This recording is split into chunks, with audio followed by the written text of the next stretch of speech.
What is going on, guys? Some of the NFL's brightest young stars play on well-managed organizations with championship-like rosters, and it's only a matter of time until they bring home a Super Bowl. But the same can't be said for all of today's young stars. Some of them remain stuck in bad situations on poorly run organizations. So which of these guys will win a Super Bowl and which won't? We have that answer for you right here. Although we should mention that we left out any young stars from the Chiefs and Niners, like Patrick Mahomes and Nick Bosa, as one of them will be winning Super Bowl 54.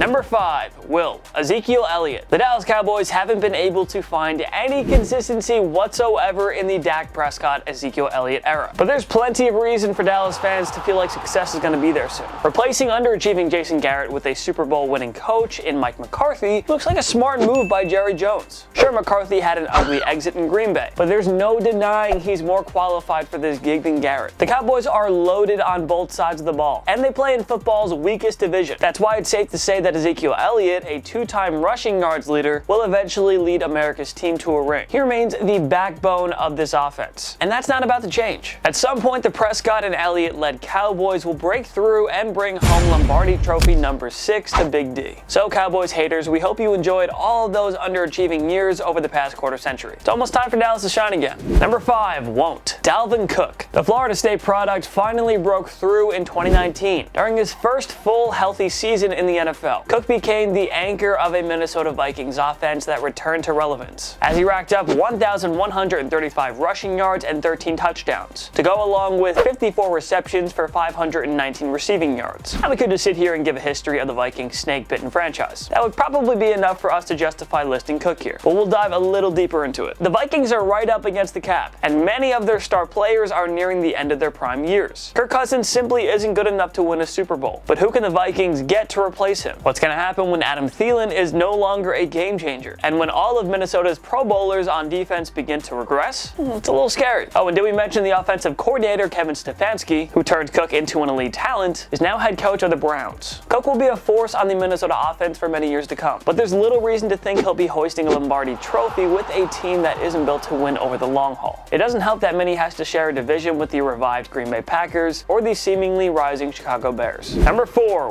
Kyler Murray. The Arizona Cardinals took the risk and drafted Kyler Murray first overall in 2019, even though they had already selected Josh Rosen in the first round 1 year earlier. There were also concerns about Murray's height, size, and ability to adapt at the NFL level, but Murray quickly silenced the doubters with a superb rookie season. He completed 64.4% of his passes for 3,722 yards and 20 touchdowns against 12 interceptions, while recording 544 rushing yards and 4 scores on the ground. Murray's future appears to be in very good hands, and rookie head coach Cliff Kingsbury showed that his play calling on offense will work in the NFL. His playbook and Murray's skill set are a match made in heaven. There's a nice set of weapons for Murray to work around too. Larry Fitzgerald will continue to help his growth and development as long as he's in the desert, while Christian Kirk has shown the potential to be a number 1 receiver. Murray's young and will only continue to get better. The Cardinals need a couple more years to fill out the remaining weaknesses on the roster, but this long-time losing franchise is trending up again. Won't be long until Murray leads Arizona to a Super Bowl championship, so you better bank on it. Number 4,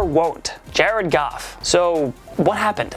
Is he the MVP caliber quarterback who shined under head coach Sean McVay in 2017 and 18? Or is he just somebody who benefits greatly from the system around him, and when a few things don't go right, he's exposed as a merely average quarterback? It's hard to judge a guy after just 3 full seasons as a starter, but I mean, it's hard to ignore Goff's awful performance in Super Bowl 53. You could tell he was fazed by the pressure on the big stage, and then he followed it up with an extremely down season that saw the Rams miss the playoffs for the first time under McVay. We'd like to give Goff more time and suggest he'll win a Super Bowl, but the Rams really look to be screwed in so many ways. They're stuck in a horrible salary cap situation, and they've dealt away their draft capital for marquee acquisitions such as Brandon Cooks and Jalen Ramsey. Todd Gurley is already on the decline, which is simply a sad truth for a guy that was an absolute game changer before knee injuries began to affect him. My knee. Without a premier talent like Gurley at full force, Goff has shown that he just can't carry the offense himself. The Rams also play in a brutal division, the one that includes the new powerhouse in the 49ers 49ers, Russell Wilson's always dangerous Seattle Seahawks, and the up-and-coming Cardinals. Los Angeles is stuck with Goff's albatross contract, and their window really isn't going to stay open much longer. Maybe Goff will break through with a new Rams core in 5 to 10 years down the road. But right now, we're simply not seeing it. Number 3, Deshaun Watson. It's pretty amazing what Deshaun Watson has done on a team with a horrible offensive line, as well as a lackluster rushing game and a defense that's mediocre at best. Oh, and should we mention that Bill O'Brien is proving to not quite be the greatest of head coaches, seeing how he's always outsmarted time and time again in the postseason. Watson had a super flawed Houston team on the cusp of reaching their first ever AFC championship, before O'Brien's ill-fated fake punt completely turned that game around in favor of the Chiefs. That said, Watson is an absolute magician. Just see how he single-handedly brought the Texans back in their thrilling wildcard win against the Buffalo Bills. This is a championship caliber quarterback, and at some point Watson will play behind a better O-line, and hopefully a defense that can reach an average level. Watson and DeAndre Hopkins will continue to dominate the league for several years to come. And if you look at the state of the AFC South, the Texans' only serious threat would be the Tennessee Titans, and we'd still take a Watson-led team over the Titans squad. It's not a matter of if Watson will lead Houston to a Super Bowl, it's when and how many he'll lead them to. Number 3,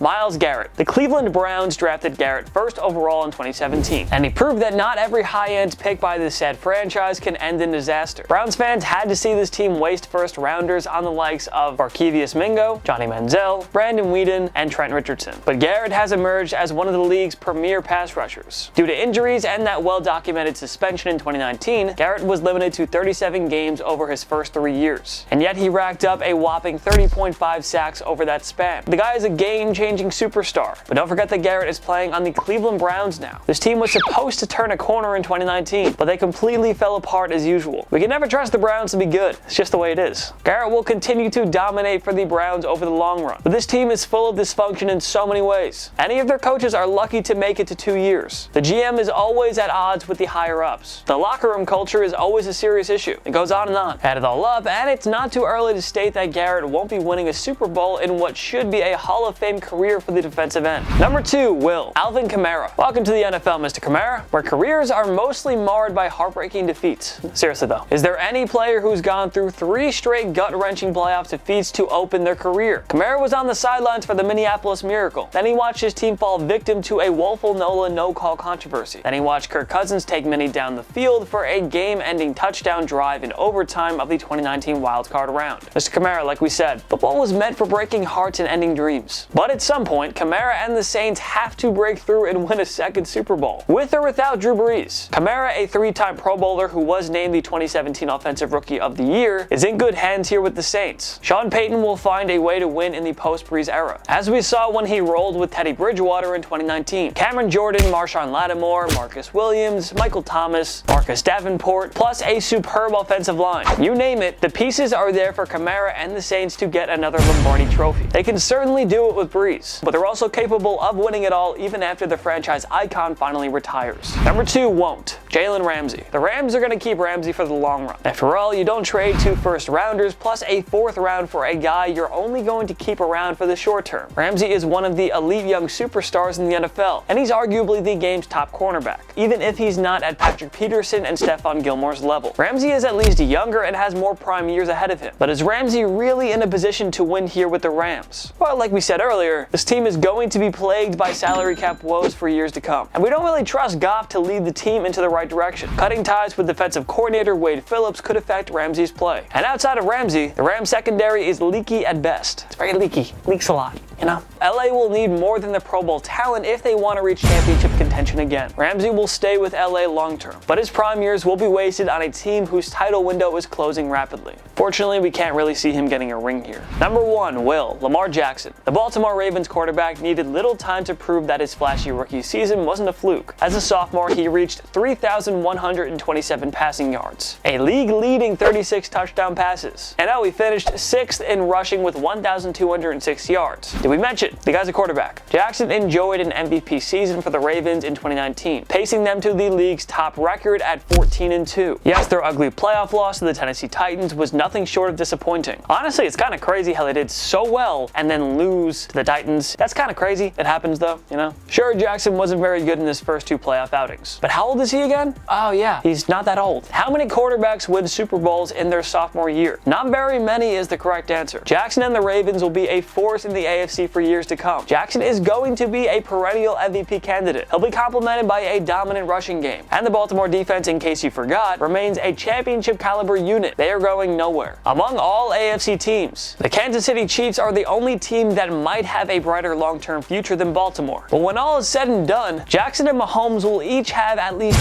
one Super Bowl. There's no doubting it. It's gonna happen. Most likely, at least. Number 1 won't. Saquon Barkley. The 2018 Offensive Rookie of the Year missed 3 games in 2019, but he was still a game-changing force when healthy. Barkley finished his sophomore year with 1,003 rushing yards and 6 touchdowns to go along with 52 receptions for 438 yards and 2 touchdowns. It's hard for us to see how Barkley will manage to win a Super Bowl on this dysfunctional Giants team. We're still not sure if Daniel Jones is a franchise quarterback. The owners don't seem to know what they're doing. GM Dave Gettleman has had way more misses than hits when it comes to drafting, trades, and free agency. We're not sure what to expect with the new head coach in Joe Judge. Most of Bill Belichick's assistants don't fare well when they earn such a gig. Barkley is stuck on a terrible Giants team that has failed to establish much of a culture and a clear direction towards winning again. We just don't see how he's going to be able to capture that elusive Super Bowl in the Big Apple. What other young stars will win a Super Bowl and which ones won't? Join me in the comment section below. Make sure to follow myself and TPS on social media. We post great content all the time. TikTok, I make TikToks all the time. Go follow me. And YouTube, Twitter, we're on it all. Go find us. If you like this video, give it a like. It takes 1 click right down below. Subscribe to TPS. We post videos every single day. Every day is a new video. Of course, thank you so much for watching. I'm Jason Biondo. I'll see you next time. My knee.